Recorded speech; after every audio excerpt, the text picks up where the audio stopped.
Selamat datang di channel GSA20. Apa kabar kalian? Semoga kalian baik-baik saja. Di video kali ini GSA20 ingin menceritakan alur cerita film yang berjudul Apotheosis. Film ini menceritakan seorang tuan muda yang menjadi budak dikarenakan kerajaannya yang setiap tahunnya menurun penghasilannya.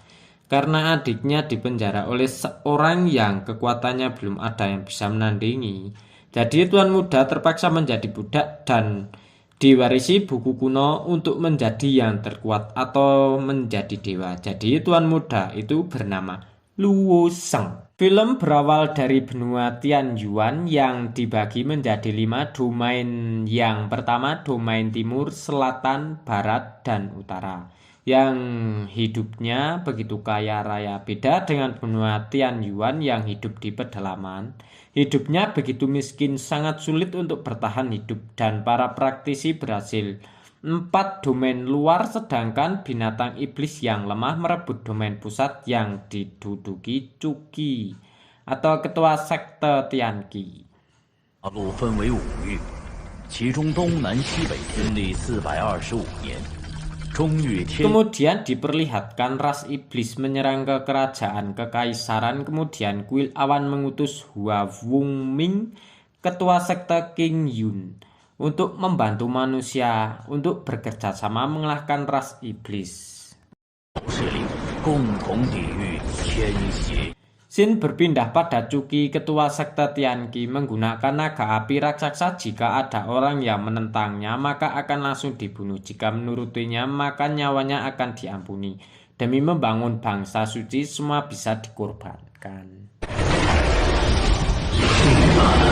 Cuki mengutus para iblis untuk membunuh siapapun yang menghalanginya, dan puluhan api diluncurkan untuk meratakan manusia.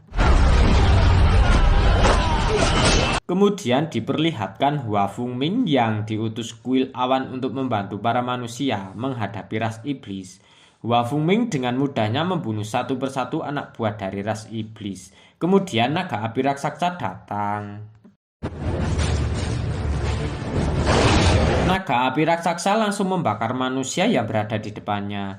Hua Wungming yang melihat naga api raksasa yang mengamuk Hua Wungming langsung menyerang naga api raksasa tersebut dan terjadi pertarungan. Raksasa naga api berhasil melukai Hua Wungming. Ketua kuil awan yang melihat Hua Wungming kewalahan melawan naga api raksasa, ketua kuil awan tersebut yang tak mau direbut kekuasaannya, ketua kuil awan turun tangan untuk menghadapi naga api raksasa tersebut.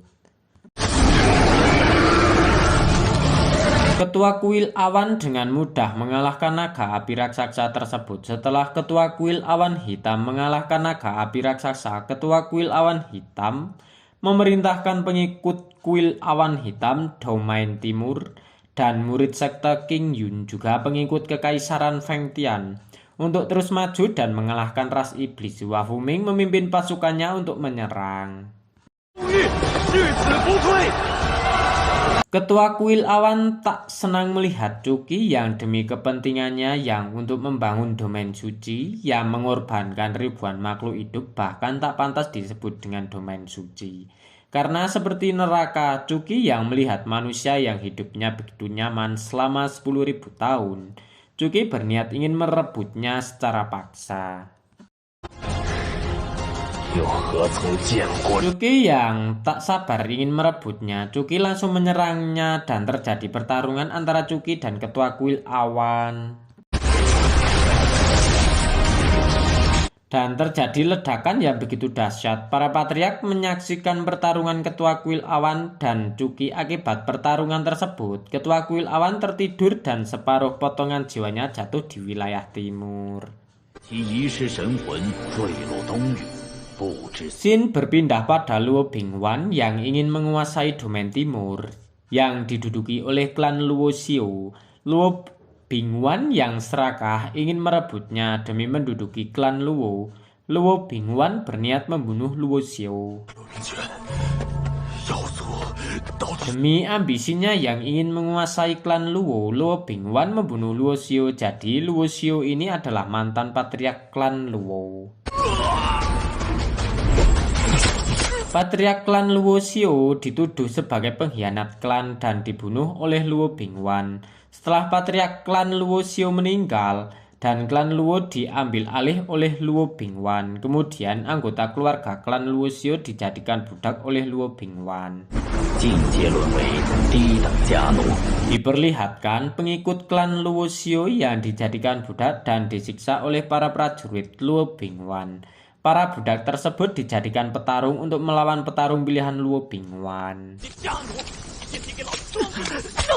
Para prajurit Luo Bingwan terus mencabuk budak-budak tersebut yang tidak cepat jalannya untuk memasuki penjara bawah tanah. Jika mereka berani melawannya, maka akan dicambuk sampai meninggal. Xin berpindah pada Luo Sheng yang terbaring di dalam penjara. Tangan dan kakinya diikat dengan rantai. Luo Sheng yang begitu tersiksa di dalam penjara. Teman-teman Luo Sheng tak tahan melihat penderitaan tuan mudanya yang dipaksa minum obat yang bisa mengakibatkan tidak bisa berkultivasi. Di saat Luo Sheng tak sadarkan diri, tiba-tiba Luo Sheng bermimpi tentang ayahnya yang telah dibunuh oleh Luo Bingwan. Jadi Luo Sheng ini adalah anak dari mantan patriark atau ketua klan Luo yang bernama Luo Xiao. Luo Sheng tahu kalau ayahnya telah dituduh sebagai pengkhianat klan. Luo Sheng marah ketika melihat Luo Bingwan membunuh ayahnya. Luo Sheng yang bernama Luo Xiao atau ayah Luo Sheng memberitahu Luo Sheng untuk tetap hidup supaya bisa menjaga adiknya yang bernama Sheng Er. Luo Sheng yang tak terima ayahnya dibunuh. Luo Sheng langsung menyerang Luo Bingwan. Luo Bingwan menggunakan dua jarinya dan membuat Luo Sheng terpental. Luo Sheng yang tak terima dengan kematian ayahnya, Luo Sheng menggunakan tapak 1 inci untuk menyerang Luo Bingwan. Luo Bingwan menggunakan jurus teknik pedang ungu untuk memblokir serangan tapak 1 inci segel tekanan gunung milik Luo Sheng. Luo Bingwan meremehkan teknik milik Luo Sheng. Luo Sheng tiba-tiba tersadar setelah menerima teknik pedang ungu penakluk 9 alam milik Luo Bingwan. Setelah terbangun, Luo Sheng tahu kalau itu hanya mimpi. Ketika manajer Fang datang menemui Luo Sheng berpura-pura tidur. Luo Sheng yang tak terima dengan perkataan manajer Fang yang selalu merendahkannya. Luo Sheng langsung mengikatkan rantainya ke leher manajer Fang. Para prajurit yang melihatnya ketakutan dan menyuruh Luo Sheng untuk melepaskan rantai yang ada di leher manajer Fang. Ketika Luo Sheng ingin membunuh manajer Fang mengancam Luo Sheng jika berani membunuhnya maka orang-orang yang di penjara ini juga akan ikut mati. Luo Sheng tahu kalau tak ada yang membela manajer Fang jika manajer Fang meninggal. Luo Sheng yang tak mau kehilangan teman-temannya, Luo Sheng melepaskan manajer Fang. Luo Sheng tahu maksud dan tujuan mereka datang ke penjara. Luo Sheng juga tahu kalau mereka yang di dalam penjara dari klan Luo pengikut setia dari ayahnya. Luo Sheng menyuruh manajer Fang untuk pergi dan memberitahu pada Luo Ren kalau manajer Fang datang ke penjara hanya untuk membuat senang Luo Pai Ren. Di saat Luo Sheng pergi, seorang anak kecil meminta pada Luo Sheng untuk meminta tolong pada Luo Sheng untuk berbicara pada para pengawal untuk membebaskan para tahanan. Manajer Fang memberitahu pada para tahanan kalau Luo Sheng saja tidak bisa menyelamatkan dirinya. Bagaimana dia bisa menyelamatkan kalian? Kata manajer Fang. Kemudian diperlihatkan pada Luo Pai Ren sudah selesai dalam pengasingan atau dalam berkultivasi. Untuk meningkatkan kultivasinya, Luo Pai Ren dengan kultivasi Luo Pai Ren saat ini lebih unggul dibandingkan dengan Luo Sheng. Manajer Fang yang dibebaskan oleh Luo Sheng. Manajer Fang melaporkan pada tuannya kalau Luo Sheng sudah berada di arena pelatihan. Luo Pai Ren yang diberitahu manajer Fang, Luo Pai Ren adalah tuan muda klan Luo saat ini. Setelah selesai berkultivasi, Luo Pai Ren ingin mencoba teknik barunya untuk melawan Luo Sheng. mantan tuan muda klan Luo yang katanya jenius. Xin berpindah pada kelompok luar yang sedang diberi pelajaran oleh pelatih klan Luo. Jika ingin menjadi kuat, maka harus bisa bertahan dan akan berguna untuk memperkuat tubuh dan berkultivasi. Untuk memperkuat tubuh, tulang, daging, dan sumsum. Dengan berlatih 5 elemen tersebut, maka tubuh akan menjadi kuat. Kemudian giliran kelompok Luo Sheng Luo Yan yang tak bisa bertarung. Luo Yan didorong oleh temannya yang bernama Luo Yusu. Luo Yan yang tak bisa bertarung hanya bisa pasrah saat mau dipukul.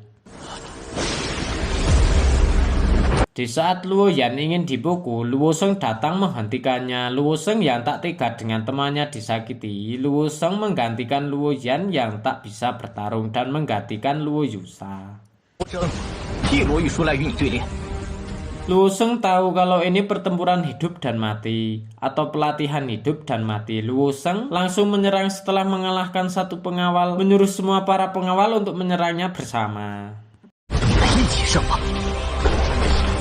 Salah satu pengawal meremehkan Luo Sheng yang terlalu percaya diri. Kemudian para pengawal menyerang bersama dan memberi pelajaran pada Luo Sheng yang terlalu percaya diri. Dan para pengawal berhasil dilumpuhkan satu persatu oleh Luo Sheng. Setelah Luo Sheng dengan cepat mengalahkan para pengawal, pelatih keluarga Luo mengakui kehebatan Luo Sheng dan pelatih keluarga Luo kaget dengan cepat Luo Sheng bisa mencapai ke ranah penyempurnaan tulang tahap menengah. Para pengawal tidak menyangka dengan para budak yang biasanya menurut dan sebenarnya apa yang terjadi sehingga para budak berani menantangnya. Kemudian tuan muda Luo Peran yang telah lama dalam pengasingan dan setelah keluar dari pengasingan dan melihat Luo Sheng masih hidup, Luo Peran senang. Setelah Luo Sheng melihat Luo Peran, Luo Sheng ingin membalas dendam atas kematian ayahnya. Sebelum bisa membalaskan dendam, tak akan bisa mati dengan tenang. Luo Peran yang ingin mencoba kemampuan Luo Sheng. Luo Peran dengan cepat melesat ke arah Luo Sheng.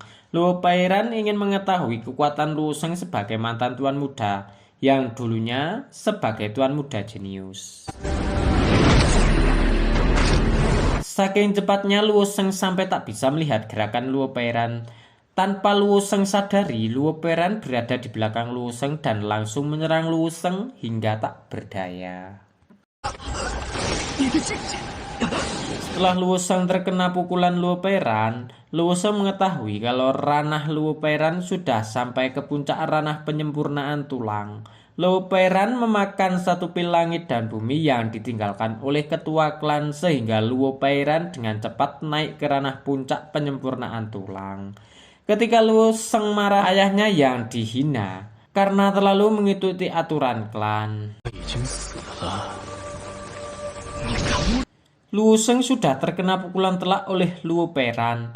Luo Sheng hanya bisa berbicara dengan menahan rasa sakit. Luo Sheng yang tak bisa menandingi Luo Peran. Luo Sheng cuma bisa menerima setiap hinaan dari Luo Peran. Adik Luo Sheng yang telah menghina sekte Qingsu. Adik Luo Sheng diasingkan dan dihukum di gunung api penyucian. Luo Sheng setelah mendengar adiknya yang diasingkan ke gunung api penyucian, Luo Sheng yang tak bisa menjaga adiknya. Luo Sheng bersedih. Luo Peran tahu kalau Luo Sheng tak bisa apa-apa.